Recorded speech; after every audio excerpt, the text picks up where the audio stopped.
So how's it going? I've been stuck in New Lisgard for 2 days now. I got a new job where I work at a mine that is about 7 hour drive from my house, and then it's a 3 hour bus ride to the mine, which is not bad. Um, on my way back, what was it Thursday?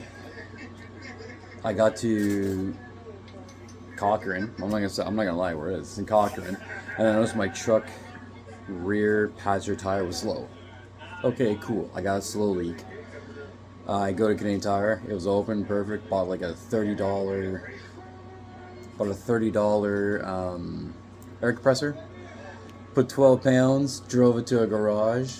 Guy fixed it on the spot. $20. Pinhole and like on the tire, and then the valve stem. Cool.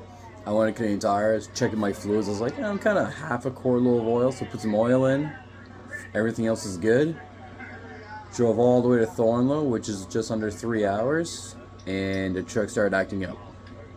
So I nursed it, babied it all the way to New Lisgard, because I know a tow would be a lot of money from Thornlow to New Lisgard. Part of my trip was I was going to stop at Walmart, buy some cat food, cat litter for my little kitty that I can't see, my little Willy kit. Jen's been nice that she's been letting me come and visit her, so I've been doing that, and it's good. You know, I miss her, and I hope I can get her at some point. And that's where I work, Aramark. So that being said, on my way to Jen's, the radiator blew. So, like, it blew nicely, white smoke under the hood and everything. A nice couple in Haleybury helped me out. We took the rad cover off, and obviously it was under pressure, and it just blew everywhere. It was hilarious to see. And then we filled it up with just water. Gave me just enough to get to Jen's, which is also my old house, but I don't live there anymore, so it's hers and her new boyfriend. So I parked it in front of her house, dropped off the stuff for the cats, started making phone calls everywhere it was booked. I got a tow to Loach's Rad. That was $250 cash. And I let the guy know that, hey man, I don't live in Cobalt. I'm not from here. If you can get it fixed, right, sooner than later. Find out that he's working the fields, so he wasn't able to touch it the last 2 days, and I need to get home. So, booked a hotel room, $350 for 2 nights. Wow, it's a nice room, but it's kind of expensive. So I checked out the Ontario Northland, $105, 8 hour bus ride, and I'll be going home tomorrow. Journey, well, it's 7 hour. So I leave New Lisgard at 1. I make it in North Bay at 3. And I have a 3 hour layover in North Bay. 3 hours. That's gonna be fun. And then I get on the bus at 6, and I'll get home. Well, I'll get to Pembroke at 9 o'clock, pretty much. Yeah, so my buddy Chris been really helpful. I met him with DRCs, like, I don't know, maybe 6 months before everything happened between me and Jen. And I was hanging out with him a lot. You know, I did a lot of trades with him. I bought a couple RCs off him, and yeah, so he helped me out. He's got his new truck. He drove me to the hotel, and then I realized, hey man, I need a couple things out of my truck. I need my key for the house, for the place I'm staying. I need my Aramark badge. I need my charger. So he helped me out, gave me a lift all the way there, dropped me back off at the hotel. I gave him like $25 because nothing's free in the world, and friends are friends, but I'm not gonna take advantage of them. You know what I mean? Like, he's got a big Ram, really nice truck, 2016 lifted and everything. So I'll give him $25 because it's worth the time. You know, he didn't ask me for it or anything. So I just said, hey, there you go, have fun. Now the only issue is I have to leave on June 3rd to go back up north from Pembroke to Cochrane. I'm gonna be bored. It's 10 hours. 10 hours on a bus. Now the other issue is, let's say Buddy fix, because he's gonna fix it. If you fix it, it's a reasonable price. I'm gonna try and come back up with the bus and get my truck. Get good old Dave. And then drive him back home. Because I really don't want to do 10 hours on a bus, which is Pembroke to North Bay, and then you just sit on the bus from North Bay all the way to Cochrane.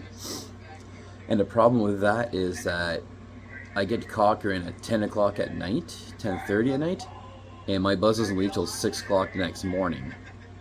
And there's nowhere to sleep. I could probably get a hotel, there's a hotel room right there, but it's kind of getting expensive on hotels. Since I only work 2 weeks on, 2 weeks off, I'm gonna tell everybody straight up, I make $2,800 a month. That's after taxes, which is not bad when you have a fully functioning vehicle. So I pay like $200 in insurance. I pay $850 for where I stay. My phone's like $130.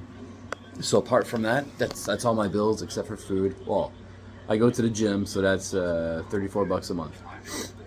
So I'm able, on one paycheck, to have everything paid with extra.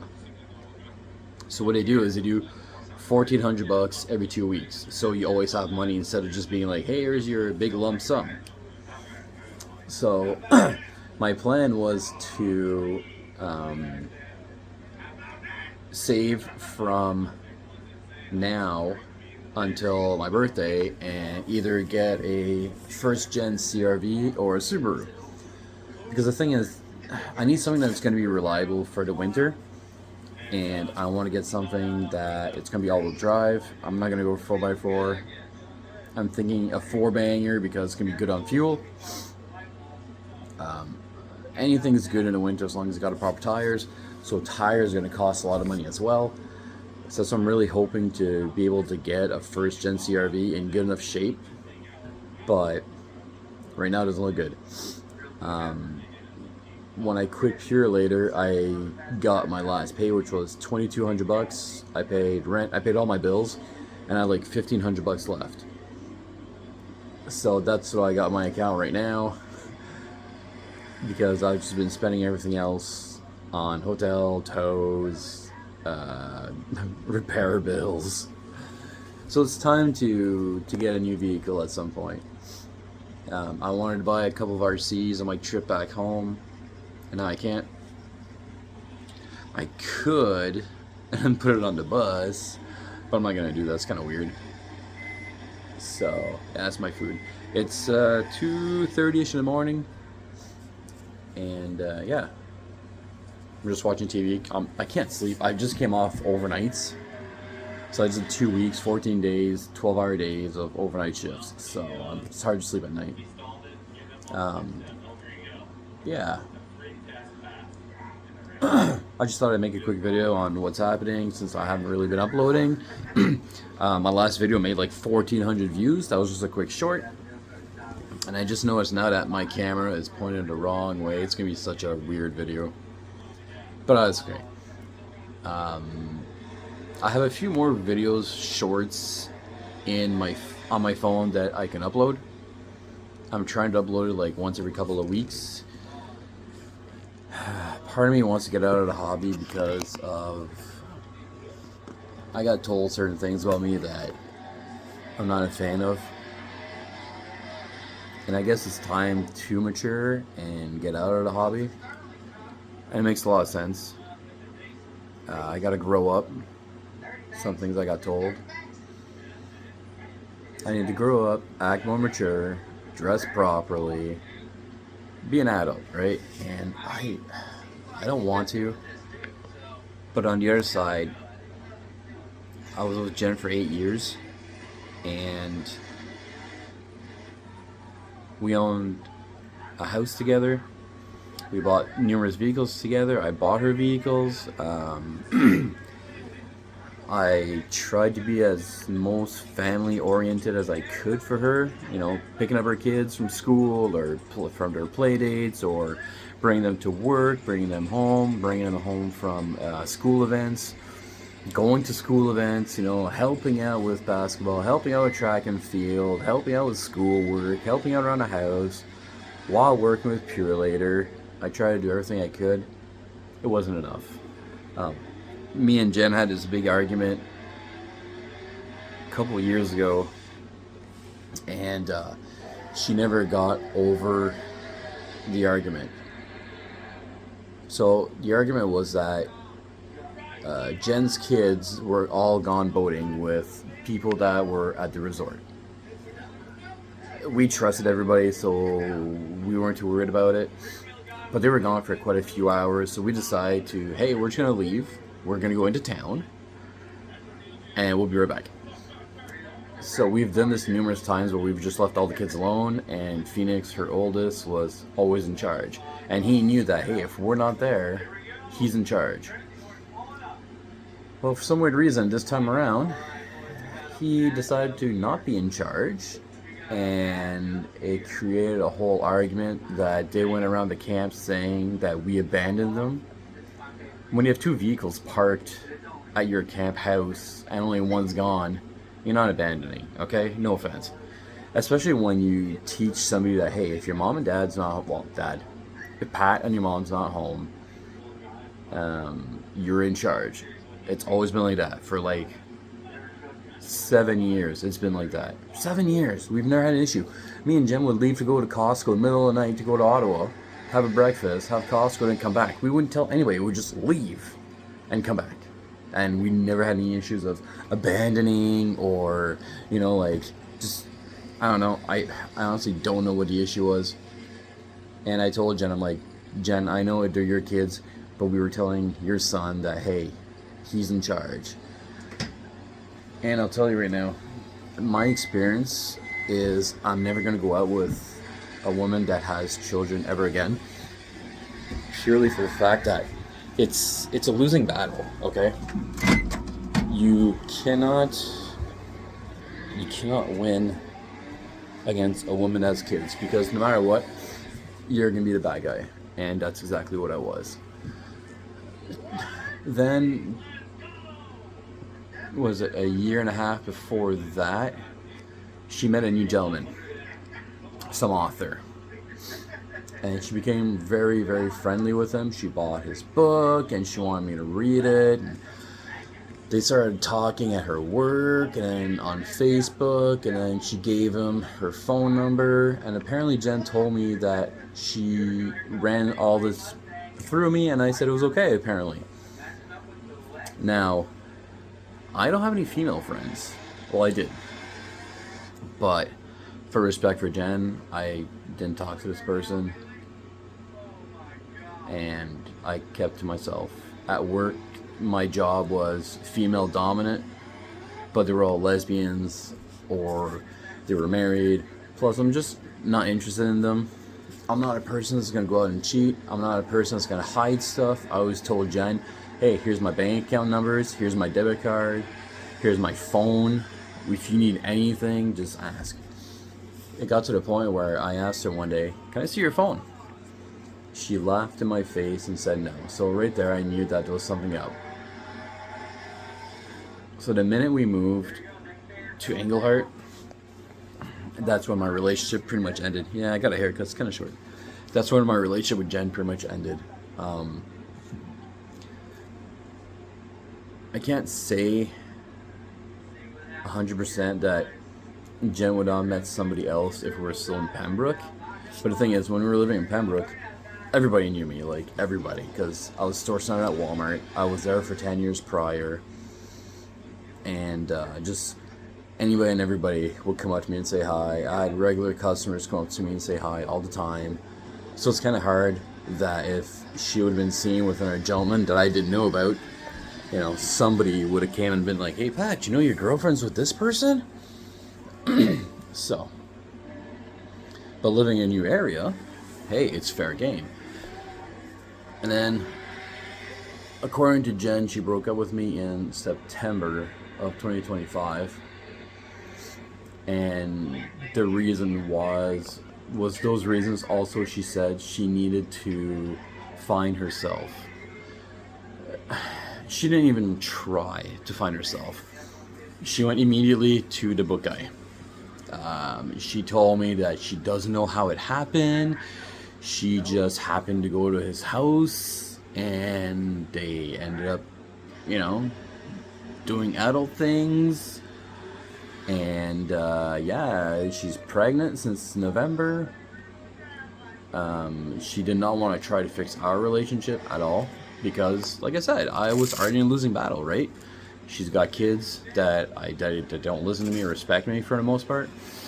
And I tried to do everything. But it's hard not to be jealous when you know that something like this is going to happen. Now, I left the house to Jen because she's got kids. And when she threw me out, I went through some tough times. And I'm just now rebuilding my life. Tough times, like I buried my mom, and Jen didn't want to come with. She wanted nothing to do with it. She told me straight up to just leave and go home and, well, go to my dad's. And I was like, well, I still live here, and at the time we were still together. Apparently we weren't because she was with the other gentleman. And now all I'm hearing is that this guy does not do anything for her kids. He's hiding 100% all the time when he's there. He yells at them, and I'm just like, wow, Jen, I raised my voice once at your children, like 7 years ago, because they were doing stupid shit, and you screamed at me, and I never did that since. You told me that I need to be more family-oriented. Look at this guy. He's not helping your family at all. He's helping you, but not your family. There's a difference. Me, on the other hand, I helped you and your family. I even tried to be part of the community, you know. Let's see if I can get it right. Yeah. So as part of the Cobalt Fire team. Cobalt Fire team, working at Purelator. I was doing DoorDash. It was fun, you know, like she even told me at one point, she's like, hey, take our shed and remodel it, fix it, do whatever you want, it'll be your little man cave. And I was like, that's pretty cool. Just for her to take everything away from me. So I left Purelator. Well, I transferred from Lisgar to Pembroke, where I had to give up my driving job and work 3 hours a day, and I was not making it. Like, it's hard when you're only making $350 a week, 340 with bills. So a lot of times, you know, I was going without, because that's life. I made some new friends. Not really, but I made a couple of friends. Got a new job, and I know that I'm not gonna get another girlfriend. I know that. I'm 43. I have nothing in common with a 40-year-old woman, like, at all. I'm too immature, like Jen said. I'm too spontaneous. Like, if I'm home, it's 2 o'clock in the morning, and I want to go to Ottawa, guess what? If I have a girlfriend, I'm going to message her and be like, hey, it's 2 o'clock in the morning. I know it's early, but do you have time? Let's go to Ottawa. Which is like an hour and a half drive, you know? No woman in her 40s is going to do that. So, like, then also it's a fact that I work 2 weeks on, 2 weeks off. How hard is it to find a woman that I can trust for 2 weeks that she's not going to go and cheat on me? I was working 10 to 12 hour days and Jen was cheating on me. So,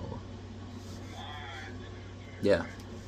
I don't know. I really gave up on life for a while. Every time I go to Jen's, when I leave, I always have a tear in my eye, but it's not for Jen. It's for my cat Willy Kit, and it's really sad. I really miss her.